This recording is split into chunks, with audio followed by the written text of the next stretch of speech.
Dober dan, vse skupaj. No, važen je presek stanja. Danes vidimo, glede na številke, da zadeve dejansko niso takšne, kot jih ves čas spremljamo. Je pa ena pomembna posledica pri vsej statistiki ta, da vedno več ljudi čaka na bolj ali manj nujne posege. In te čakalne vrste so nad tistim, kar je za našo državo sprejemljivo. Očitno je tudi, da sistem dajmo vložiti več denarja, ne bo pripomogel k razrešitvi čakalnih vrst. Nenazadnje to potrjuje tudi interventni zakon za krajšanje čakalnih vrst in marginalni del denarja, ki je bil dejansko za to porabljen. Sistemska napaka je tista, ki nas ločuje od zdravstvene oskrbe, ki si jo vsi zaslužimo in ki jo konec koncev tudi vsi plačujemo na solidaren način.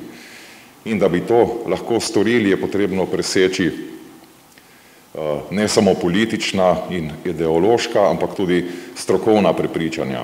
Ker da stroka samo sebe ocenjuje in zahteva vedno več denarja, vedno več osebja, hkrati pa so čakalne dobe vedno daljše, v bistvu ne zdrži neke normalne in zdrave presoje.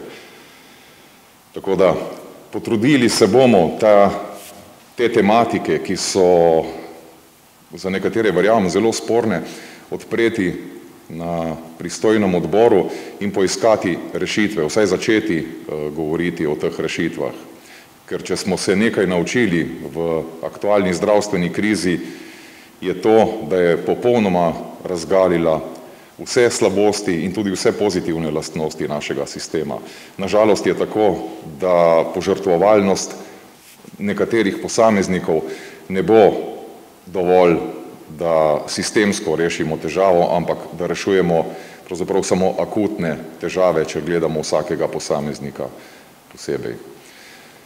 Jaz verjamem, da se bo s to razpravo dobro načelo tematiko, nastavilo rešitve.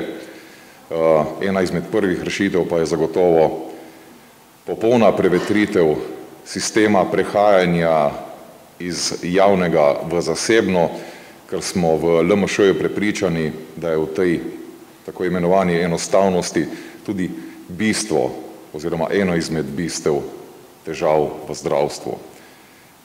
Očitno ni dovolj to, da se nekateri zdravstveni delavci raztrgajo od dela, drugi pa se raztrgajo od dela tam, kjer pač več kapne v žep. In to je tisto, kar je nedopustno. Seveda ne smemo utlačiti vseh v isti koš, ampak to je dejansko simptom slovenskega zdravstva. Vedno iskati možnost, kako izkoristiti sistem. In to ni v redu.